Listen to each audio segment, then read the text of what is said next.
Now, as you know, a lot has been happening in Nigeria since the outbreak of the COVID-19 pandemic. As the Nigerian government continues to increase efforts towards stopping the spread of the virus, the news appears to be that all hands are on deck.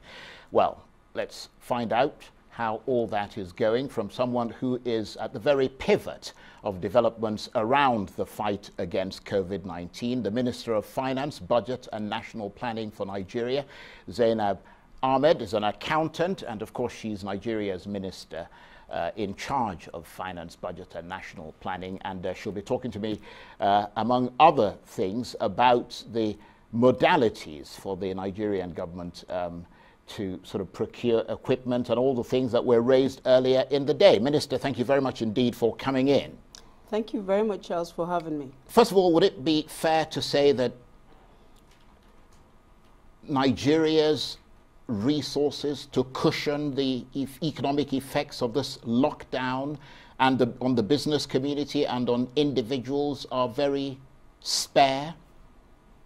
It is correct to say that Nigeria at this time has a very tight fiscal space, and this is so even before the break out of the pandemic. And so this incident has made it even more difficult for us. We're trying to maximize the resources we have and try to use them as best as possible to provide immediate response locally, while we're seeking to source for additional resources from the external multilateral institutions. Right. Is Nigeria flexible enough to adapt?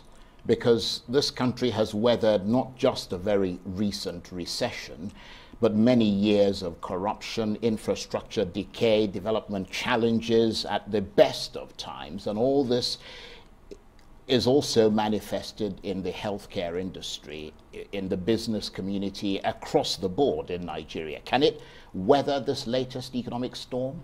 Certainly, we can, and we will. We have to, because it's our country and we need to put things right. Things are not in the best of form right now. The pandemic is our first priority, so we're putting every resource that we need to put on in the healthcare sector, because if it gets bigger and the crisis become more complex, it affects the economy even more. So our first priority is improving health infrastructure, making sure people are protected, and also helping out the weak and the vulnerable from the impact of this pandemic. But we've just heard from someone who is a member of the medical community before you came on. We've spoken to innumerable doctors, and they're not seeing this help. Well, the NCDC is the lead agency. That's the Centers for Disease Control. The Center for Disease Control, supervised by the Ministry of Health, is the lead agency for the response on this pandemic. On top of that, the President put together a presidential task force, which is chaired by the Secretary to the Government. And you're a member of that task force? No, I'm not a member of that Right. task force. I'm a member of the economics team. Okay. So the key ministries that are responsible for the response on the healthcare side are in that committee. They've made an assessment of what is required. Funding has been approved. NCDC has requested for 2 different batches of funding, and they were given everything they asked for. Lagos State government, which is the epicenter of the crisis, also requested for resources, and the President approved what they asked for. Not only did he approve it, we released it to them immediately. So there are resources available, and we have seen also the medical community really coming up to being in the front and responding to the crisis. I can say that the record that we have of loss of lives, every life is very important. But so far, the healthcare system has been able to minimize that.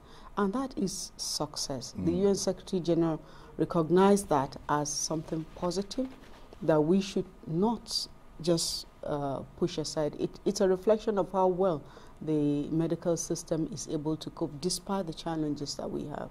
Well, let's talk about the area that you're across, which is the economy. and the impact of all of this on business and so on. You gave a press briefing where you said that the president had previously approved a pilot special public works program in 8 states to be implemented by the National Directorate of Employment from February 2020 to April 2020. We're now in April. Can you tell us the impact of that program so far in those 8 states?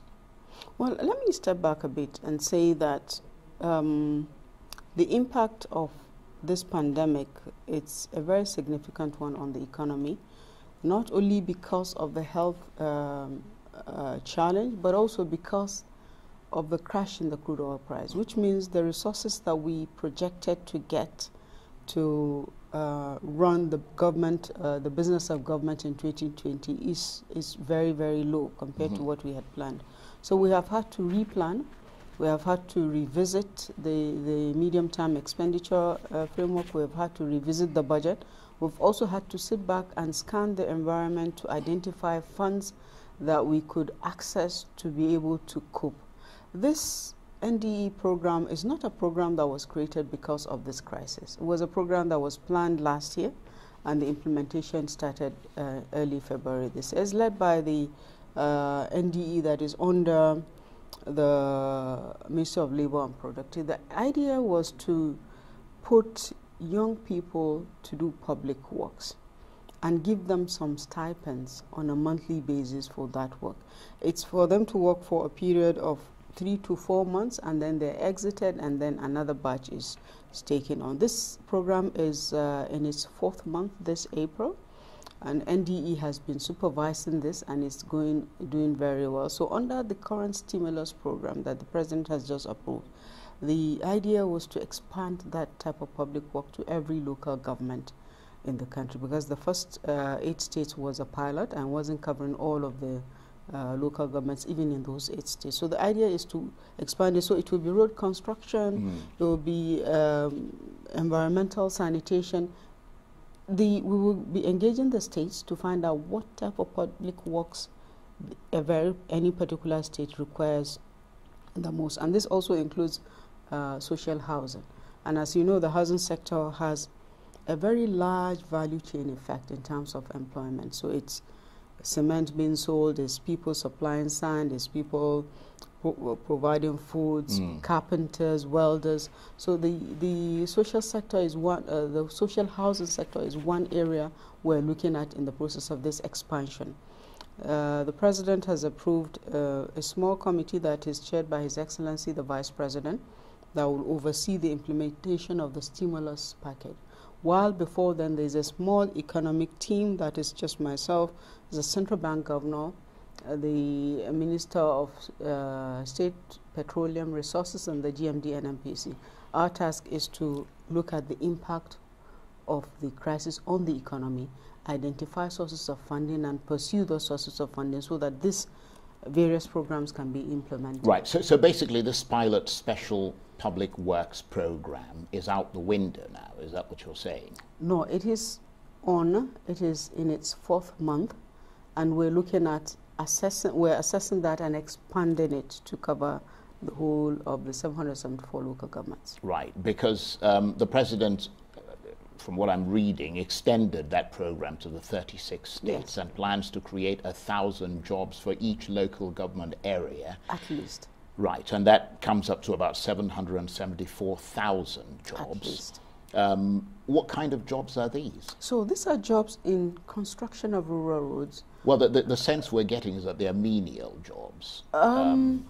They are in construction of rural roads, and also in social housing. So when you're talking about housing, you'll have designs, you'll have engineers, right, so it's the whole works. So even in roads construction, you still have design of the roads, you'll have supervision of the roads, you'll have different kinds of supplies. So it's just broadly put, that is that we're calling public works. Right, and let's turn the focus on the COVID-19 pandemic, which has obviously affected Nigeria. I understand the IMF has a COVID-19 rapid credit facility. Is Nigeria going to seek assistance from the IMF? Nigeria has already made a request to access 3.4 billion, which is a contribution to IMF, which is what the IMF is now offering to member countries as funds that we can access. But that's our contribution to the IMF, so that's like our shareholding, if you like. We have made the request to IMF. There are no conditionalities attached to it. It's not an IMF program we're entering into. We're taking that as a right, just as any country that is a member of the IMF. Up till today, about 80 countries have applied to access their own funds because it's our resources that is there as well. We need it here now. Right. And the IMF is making it available, and we have made a request for it. Okay, because I'm trying to understand how that gels with the statement that you made that Nigeria does not intend to negotiate or enter into a formal program with the International Monetary Fund at this time or in the foreseeable future. Yes, that's correct. This is not an IMF program. Right. This is Nigeria accessing resources that it has with the IMF as part of its shareholding. The IMF has made those resources available to any member country that wants to access it. It's not an IMF program, so there are no peculiar conditions that are normally attached to IMF programs. Right. Now, you told Nigerians that the president has approved the withdrawal of the sum of $150 million from the Nigerian Sovereign Investment Authority Stabilization Fund.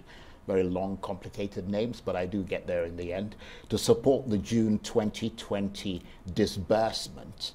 You also said you're exploring other options to augment those disbursements for the rest of the year. What are those options if oil prices continue to dip? So the Federation account that we popularly call FAC holds every month. And what it does is funds that have been realized, revenues that have been realized during the course of the month are distributed during the FAC process.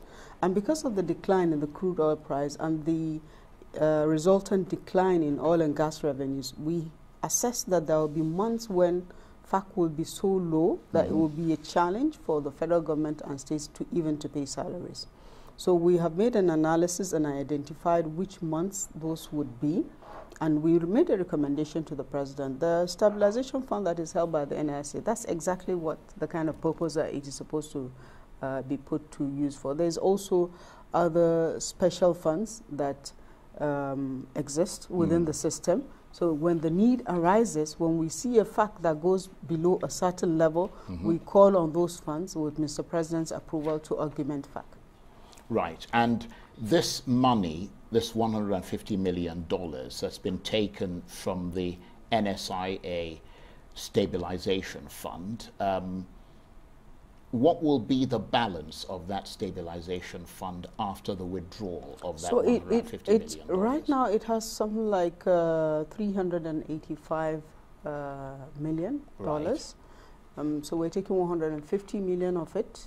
But come June, our assessment is that we will need it. Right. And when we check the numbers and if we do need it, we will call for it from the NSIA. But the monies remain with the NSIA until we make that call. And that $150 million will be used for what purpose? To augment FAC, to augment the revenues that are pulled to the Federation for sharing between the federal government and the state governments in that month. Right. I'm sure you're aware that Nigerians are always skeptical when there's talk of withdrawals of monies and so on, but you give the assurance that that money will be used for the purpose that it's intended. Yes, it's meant for FAC. The FAC is for the federal government and 36 states. Well, I mean, things have been meant for things in the past and weren't used for those things. I keep saying this, the federal government and the 36 states. Do you think that the 36 states will not want their share of FAC to fund their states for the month? No. Nothing wrong is going to happen in that regard, I can assure you. One of the most transparent processes we have been able to achieve is the distribution of FAC. There's strict adherence to the distribution formula as provided for in the Constitution. Every state has a close eye on how it is, the distribution is done. And even when the distribution is done, we meet every month and they interrogate the numbers and they ask questions, and sometimes adjustments have to be made, and then the distribution is approved and then it's effected. Right. Let's talk about the excess crude account, which I understand had a balance of $2 billion in 2015 when President Buhari assumed office for his first term. The account balance has now been reduced, from what I understand, correct me if I'm wrong, to about $71 million as of last month. How will that fund be replenished going forward? So the excess crude account, as the name implies, is funded from revenues that are in excess of what is in the budget. So we make our budget, for example, at $60 per barrel. So over the course of a year, maybe the price average is 75. So that delta, the difference between what is budgeted and what is realized, goes into the excess crude account as a savings. Right. In 2015, the balance was over 22 billion in the ECA, in the excess crude account. But the states and the federal government approved a 1 billion disbursement for security to, and that was in 2017. So over 2017, 18, and 19, various military procurements or security, let me say security procurements were made from that fund. Also in December 2019, the National Economic Council approved a disbursement of 250 million to the NSI, the National Southern Investment Authority. In 2017, another 250 was also approved. So that's how the ECA is used. It's an account that is owned by the whole of the Federation. So a decision to use funds there is a collective decision of the Federation. Because of the 250 that we paid in January to the NSIA, the fund now was depleted to 70. So we were in the process of building it up before this crash. So when we're in a situation like we are right now, when the revenues are not up to what we planned, there will be no attrition to the excess crude account.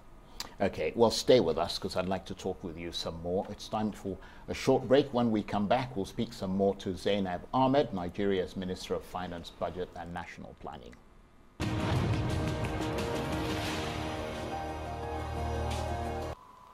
Welcome back to a special edition of the morning show, coming to you from Arise News in Abuja. I'm Charles Anyegolu, and I'm speaking this morning with Zainab Ahmed, who's Nigeria's Minister of Finance, Budget and National Planning. Thank you very much indeed for staying with us. Oil markets, of course, in turmoil. We've seen that. They've dropped dramatically over the last few weeks. Crude oil prices falling once again yesterday. Part of the reason for that volatility is the price war between Russia and Saudi Arabia, but also the meeting that was postponed yesterday, but perhaps more importantly, collapsing demand. How much does that concern Nigeria? A great deal. It does concern us a great deal, in the sense that we had projected a crude oil price of $57 per barrel. Now we have to work with an average of 30. So we're adjusting that price to 30. We also have to adjust the volume from 2.1 million barrels per day to 1.7 million barrels per day. Why? Because the demand is very slow. The market is not buying crude, Nigerian crude included. In the past couple of weeks, we have cargoes of crude that are not moving because Europe is literally shut down, and that's where we have our biggest market, and also India is shut down. So the demand is very low. We have seen countries planning to shut down production, or at least part of their production. We hope it doesn't get to that. We're happy that the price has adjusted, at least it's within the $30 range now. Last week, there was some days that it went to as low as $17.5 per barrel. What we're doing is we sat back, we're reassessing our plans, we're deferring anything that is not vital, that things that can wait. We have to wait. We also need to make sure we redirect resources, first of all, to address the health crisis before anything else. The President has also directed we must make sure we protect salaries and pensions so that people have basic resources in their But for how long? Because nobody knows how long this is going to Our plan last. is that we're able to do that through the course of 2020. So we have reviewed the plans, and we will be discussing inside this week with the National Assembly on the review before it formally is delivered to them. Should African governments, including Nigeria, be pressuring the G7 for debt relief, as the former Nigerian Minister of Finance, Ngozi Okonjo-Iweala, has suggested? I think you mentioned that you were also seeking that. Yes, we should, and we are already doing that. We had a meeting of the African Ministers of Finance sometime last week, I think early last week. Over 45 ministers were in that meeting. We agreed collectively, and the multilaterals were in the meeting as well, that we need to ask for debt referral for 2020 and 2021. And the essence for us is to ask as a group, so that the pressure will be much higher on the multilaterals. And the indication is that they are actually considering it, because it's not debt forgiveness, it's just either deferral, suspending repayment for a while, or elongating the tenor so that all we have to pay on a month by month is reduced. And that will create fiscal space. That, in fact, is more preferable for us than taking on additional new borrowing. But we are still also considering and in the process of accessing additional borrowings that are open to us. On a personal level, this must be a tremendously challenging time for you. Yes, it is. It worries me that our economy is in crisis. It worries me that when we made an assessment, our own assessment shows that we could go into recession in 2020. And the numbers we have from the NBS looks like a minus 3.4, so that's very disturbing. Even the multilateral institutions place us at a much higher number. So we have to do some things that are very radical and very bold and very different, and maybe even unusual, so that we don't slip into a recession. Do you feel like the future of this country rests on your shoulders? The decisions that you make will obviously go down in history, because this is a very profound moment. But for you as Minister of Finance, Budget, National Planning, essentially, in many ways, someone who's in charge of the Nigerian economy. So the Ministry of Finance, Budget and National Planning is not one person. No, I understand that, but yes, you personify that ministry. I just want to remind everybody. Yeah, you're the face of the ministry. There are two ministers, myself and my colleague Clement Abba. We have three permanent secretaries between us. We supervise about 18 agencies. But nobody talks about the permanent secretaries, but in addition to that, they're going to say the Minister of Finance didn't handle the job well. In addition to that, we also have the Presidential Economic Advisory Council, which is this external group, and we are part of their meetings and their processes. We also have the Ministry of Trade that has two ministers and a whole plethora of agencies. We have the Central Bank. But you're a central part of that. Yes, we are a central part of that. I take full responsibility for whatever it is that we don't do well, but the credit when it goes well is to all of us. Right. Now, let's follow up on a question that I believe you were asked at your most recent media briefing about the federal government stopping the collection of taxes from corporations to give them breathing space as the impact of the COVID-19 pandemic continues to sort of take hold. You said there were no such plans to do that, but don't you think it would be a prudent move by government considering the strain on corporations at this time? On the contrary, what I said is the opposite. I said it was fortuitous that when we did the Finance Bill 2019, we were looking at how to strengthen the economy and enhance the growth of small, medium businesses. And we made a provision that now allows by law for small businesses to pay no company income tax. So they pay zero tax. And the medium-sized businesses paid a reduced tax of 20%. This is actions that other countries are taking now, but this is something we had planned, not even knowing that there was going to be an economic downturn. Then I said for the big corporates, whose company income tax is at 30%, we're going to be looking at options of deferral, not reduction of taxes. So we could defer their taxes, and also we're encouraging corporates and even individuals to support the COVID-19 response, and that any support you provide will be tax deductible. So it's also a tax relief. And we're engaging various sectors of the economy for each sector to find out what do you need to be able to perform better.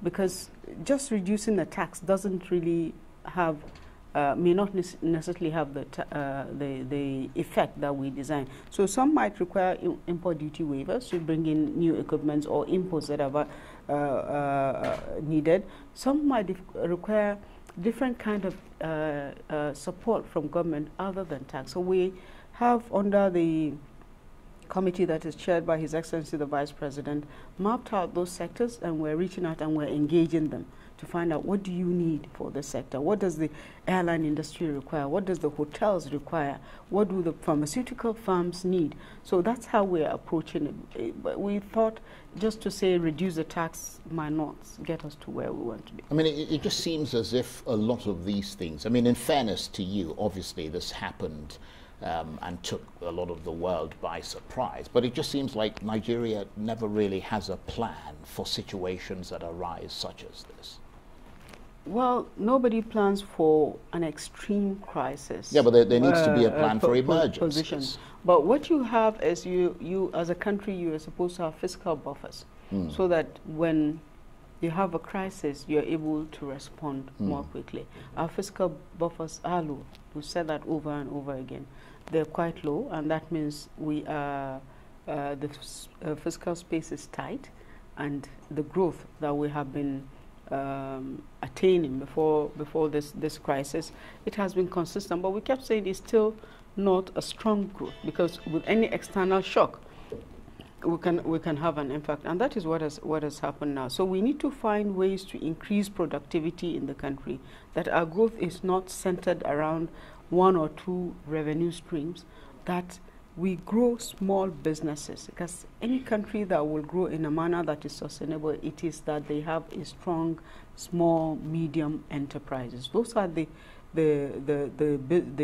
that's the segment of the economy that employs the largest number of people. It's not government, it's not the large corporates, it is the small businesses. That's why when we did the Finance Act, we did several things. So apart from the taxes, we made sure the VAT, they also had less impact. We did a lot of exemptions even on the increased VAT to protect the small businesses and the weaker side of the population. We want to grow in a manner that is inclusive, not just growth that is driven by one or two revenue streams or by the activities of one or two large corporates. We need to grow small businesses.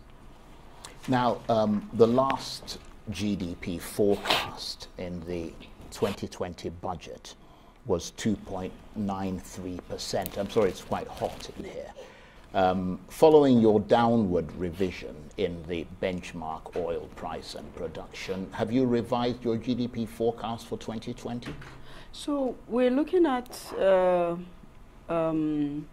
just with the numbers, a minus 3.4%. Right. So basically recession. So without any of this stimulus, that is what will happen.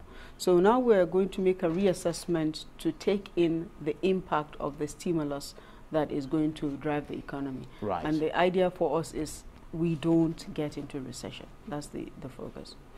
Well, you're saying the idea is that you don't get into recession. So what we did is, first of all, the world is heading to a recession. The world is heading to recession. About that.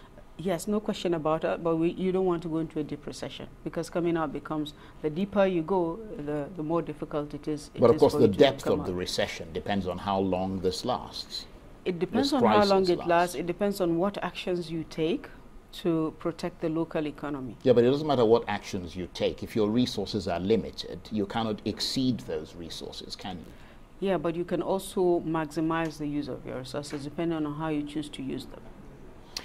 Are you talking to the private sector? I mean, if we look at South Africa, for example, one of the things that Cyril Ramaphosa has done is to mobilize tremendous support from the private sector. Is that something that Nigeria is doing? Mr. Charles, I just said the committee under His Excellency the Vice President is going to have meeting with sectors within the economy. No, you're saying going to Yes, we have. I mean, the pandemic is with us. We had a meeting last week We're having another one tomorrow.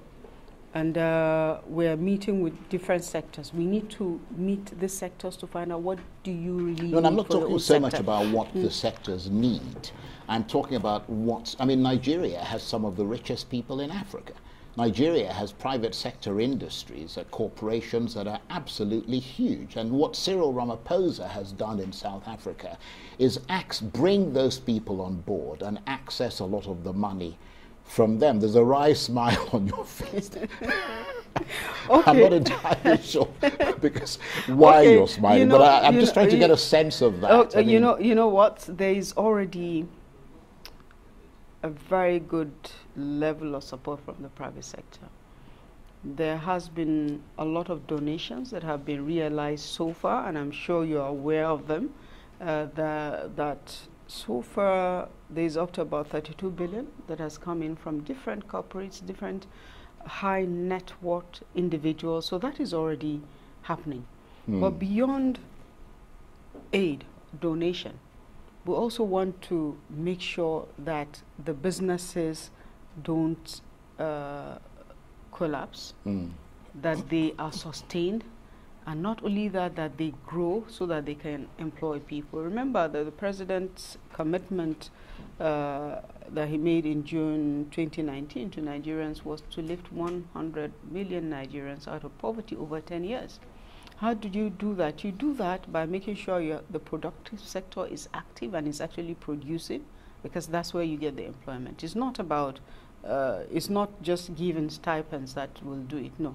It's about putting people to work. Yeah, forgive my ignorance, but I mean, I try to understand how you actually deal with issues like this in Nigeria, because there are very few statistics in this country that accurately measure the levels of poverty, the number of people who are doing various things, because you've got an enormous informal sector. I mean, the number of people who are living below the poverty line. Even a census Nigeria doesn't have, like a current census that gives you those statistics. How difficult does that make your job? You know what? We actually are doing a disservice to the National Bureau of Statistics. The NBS is recognized as one of the best statistics yeah, but you don't know how many people are in Nigeria, in Africa today. We need to do a census. That is done by the National Population Commission. But the NBS does an assessment of unemployment data.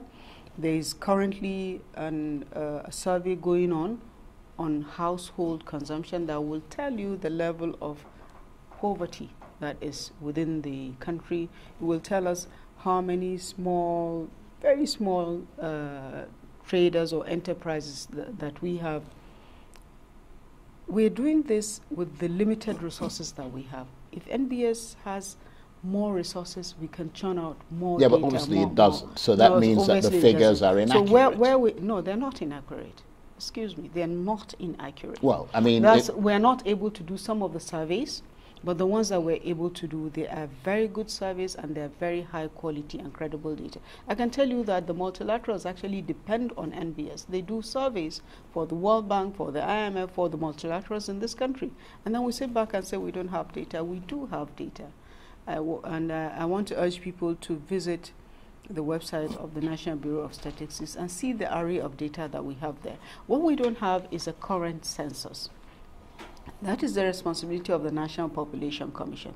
A census is a very large exercise. But is there the political will to do a census? Before this, towards the end of last year and early this year, we have been engaging with the National Population Commission. The President had directed us to work together to make an assessment of what they require for a census. And we have made that requirement. Unfortunately, it was done after the budget has already gone to the National Assembly, and therefore we couldn't fit in, because what is required is a very large size of fund, and it's an exercise that is over a period of 3 years. So now we have a directive that says, can you look at how you can raise resources so that the process starts, because there's a lot of work that is done before the actual census itself.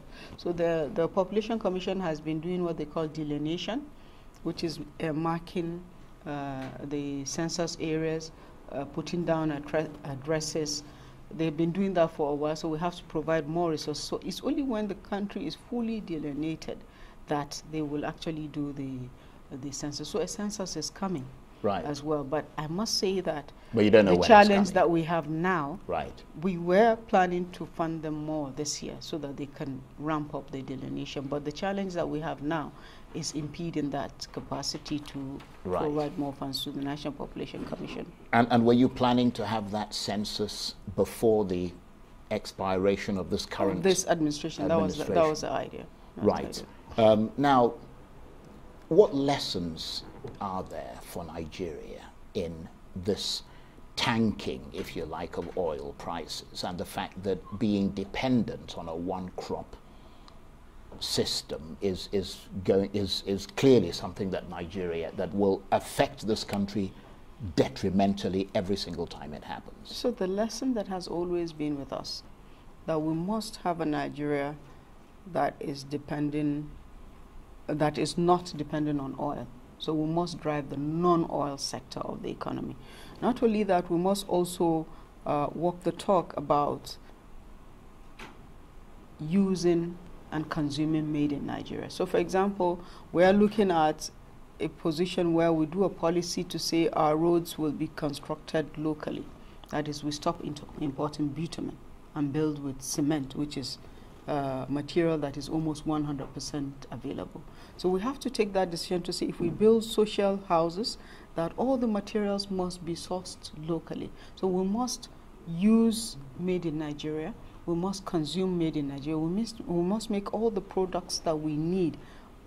We should just cease depending on imports. Yeah, but what I don't understand is except the ones that we absolutely have no choice but to. No, I understand, but we hear these glowing words from members of governments that we must source for things locally, we must develop the local industry. But there appears to be a massive disconnect between the things that are said and the things that actually happen. I mean, we look at cars, for example. I mean, they're being made in Nigeria. There's a big group that's making cars, jeeps, and all sorts of things in Nigeria. And I don't see government officials like yourself driving those Nigerian cars. I mean, I don't see you taking that industry and talking about that manufacturing when you go to the meetings. I don't see President Buhari doing that when he talks to other African leaders and so on, goes to the sort of African Union meetings and so on, when easily Nigeria could use its leverage to dominate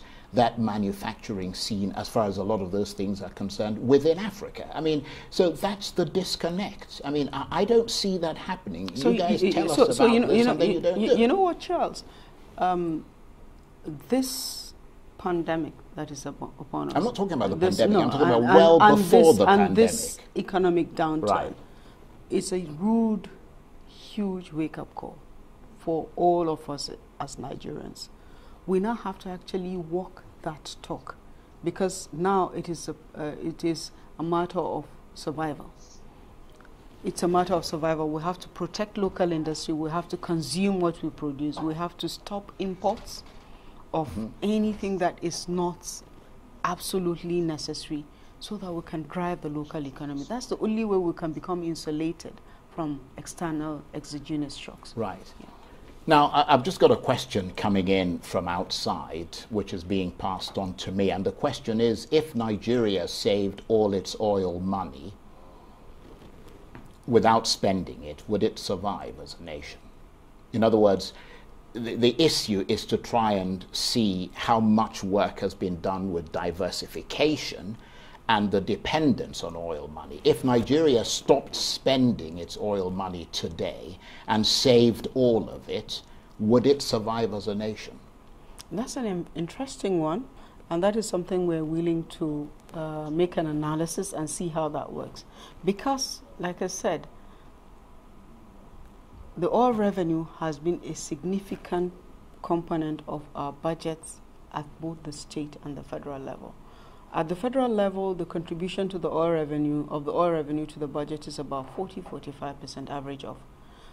By 2015, it was about 60%. So we're working gradually towards reducing that dependence. But it's like the process is slow.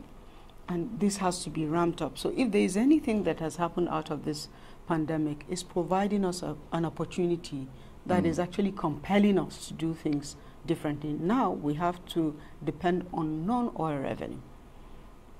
And for me, I say that this is an opportunity that we must not waste. We must take advantage of it, and we must do things differently. Right, okay. Well, let me ask you another question that's just come in. With all the donations that are being given and are tax deductible, does this not mean a reduction in the revenue that's accruable to the Nigerian government? Yes, it is. But also, if corporates are using their resources to build out on health infrastructure, which government will have otherwise use its revenue to build, then it's even, so to speak. But the benefit is you get the works done quickly and in fact efficiently by the private sector, and the private sector gets some relief for that spend in terms of deduction from their taxes. And that, by the way, that is not yet finalized. That's the next stage of stimulus we're working on, is to look at how we can use tax to provide stimulus to businesses. Right, let me just return to the issue of falling oil prices and its impact, which is clearly negative on Nigeria's revenue. There's an upcoming meeting, OPEC meeting on Thursday. Is it fair to say that Nigeria's economic fate is tied to the outcome of that meeting? Well, I will say that we are waiting for positive news from that meeting, because if the meeting turns out the way we hope, then the price war will ease up, and then productions will go back gradually to normal, and then also the prices of the crude oil in the international market will begin to stabilize. But we don't see a very quick hike in the price because of the meetings, and that's why we're planning around $30 average per barrel for the year. Well, what about the subsidy on petroleum products? I mean, people have said that that sucks a lot of money out of Nigeria. Is this a time to stop subsidizing petroleum products in Nigeria? We have stopped subsidizing petroleum products. The announcement that has been made of price modulation is actually a full deregulation. Government is not fixing prices. Government is going to allow the marketers to fix the prices, and then the regulators will do their work to make sure that the consumers are not exploited. But in the adjustment to the budget that we're making, there is no provision at all for government to pay for under recovery.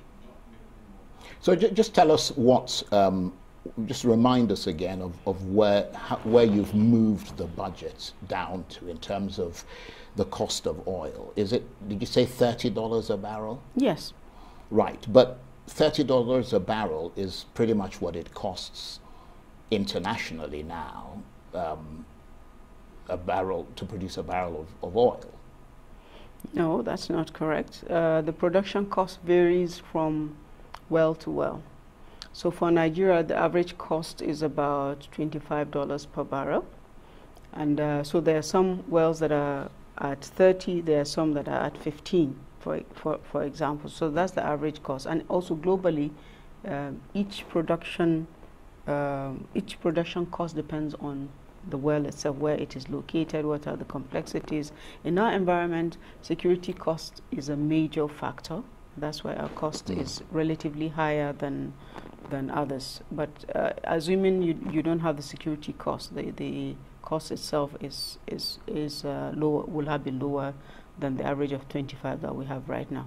But having said that, even though the $30 is very near to our cost of production, we're just trying to be realistic, because we're not in control of the dynamics of the price in the market. Of course. And also because we see that is what it is looking like in an average in a year, so we have to plan everything around that.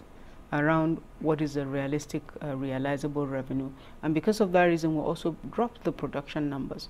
Because if our cargoes don't move, then we'll not be able to produce as much as we would want. Well, that means that the margin is so thin, isn't it? I mean, you were expecting to make almost $30-something dollars on a barrel. Now you're making $5 on a barrel. Yes.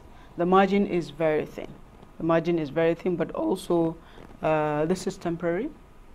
Let me say, inshallah, this will blow over. That before 2020, the prices will pick up. But we're still not going to be optimistic, so we're staying with the lower numbers. Right.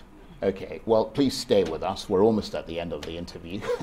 And you're watching a special edition of the morning show coming to you from Abuja. When we come back, we'll speak some more to Zainab Ahmed, who's Nigeria's Minister of Finance, Budget and National Planning. Stay with us.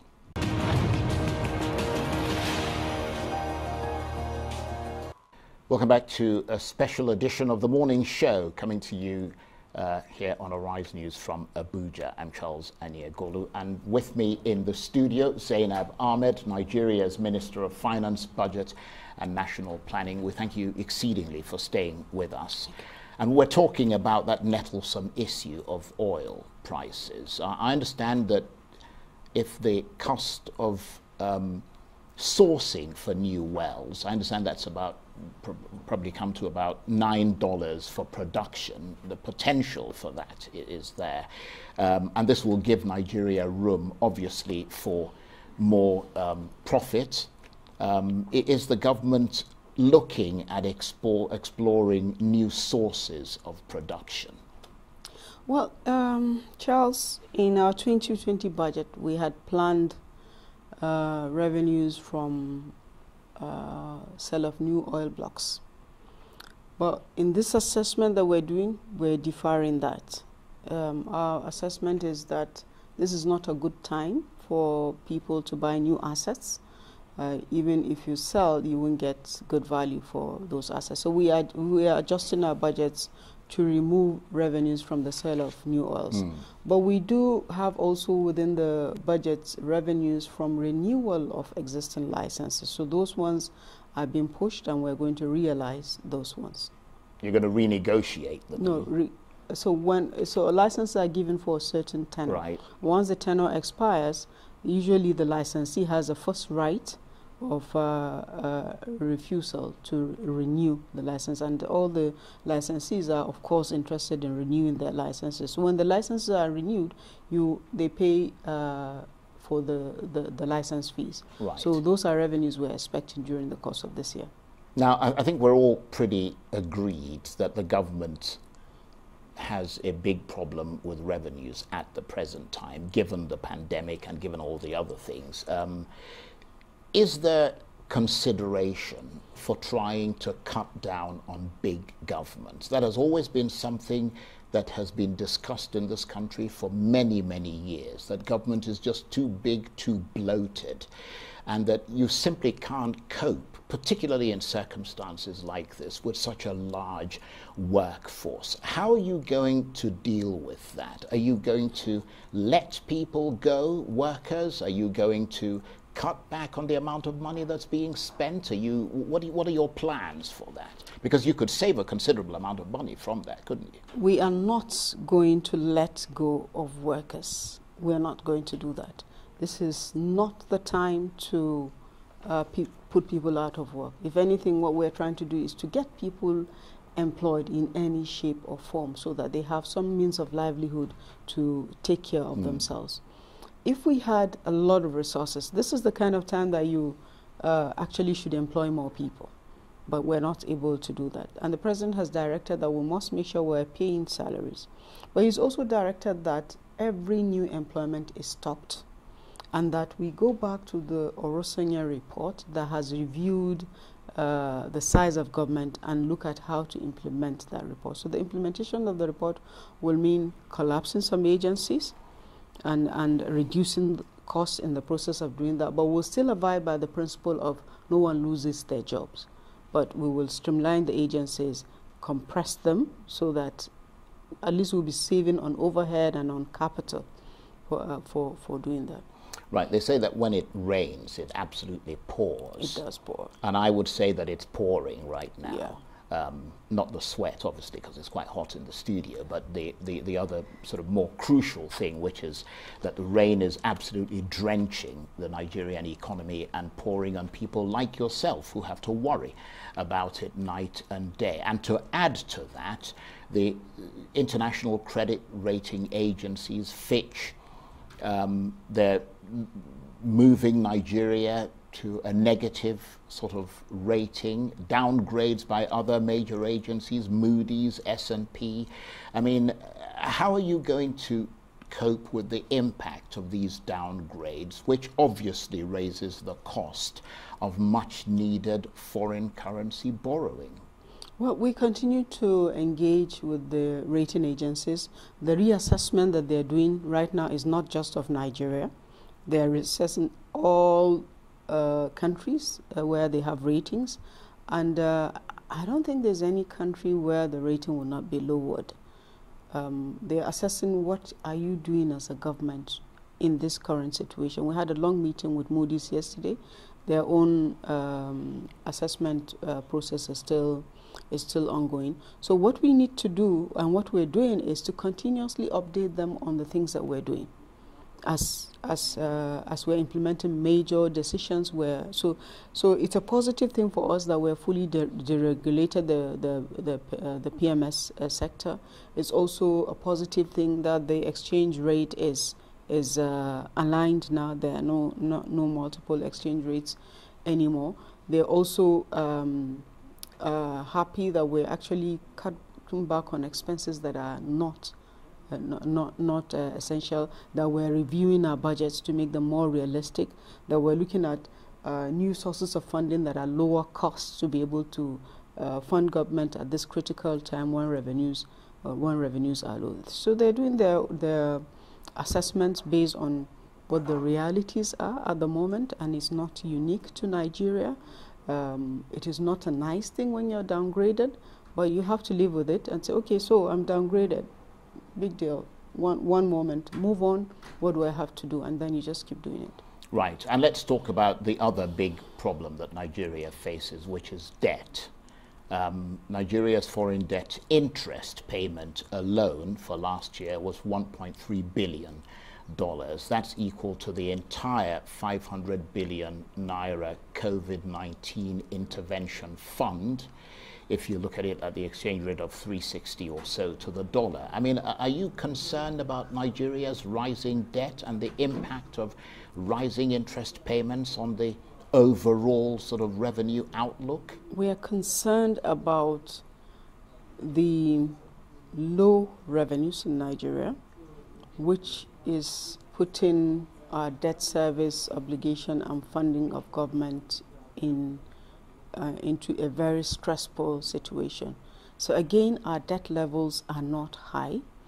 What is high is our revenue to GDP revenue to GDP ratio. That is, we're paying a lot of we're using a lot of our revenues to service that. That is a major concern to us. And what we have to do is to increase revenues. It's not necessarily to reduce debt, because when you get fresh money now and you're able to build infrastructure now that will yield a better business environment, you actually end up making more revenue. So we have to make these investments that we need to make now. Well, we will have to hope that that is how it turns out. But I have to say, Minister, you have been very, very patient, very forthcoming with us, and I hugely appreciate that. You're a very busy person, so taking the time to talk to us has been absolutely brilliant. Zainab Ahmed? Yes. I just want to thank Arise TV, not just for inviting me, but also for covering live the press conference that we had in the ministry yesterday. I appreciate this very much. Well, I mean, we do it every day. We're covering this not just from Nigeria, but we go live to America, to the UK, to the World Health Organization. Yeah, but the press conference we had, you sent your team to cover it live. Yes, no, absolutely. So we appreciate that. Yeah. Thank you very much. Thank you. Well, I appreciate that very much, and we appreciate having you here. Zainab Ahmed is Nigeria's Minister of Finance, Budget and National Planning.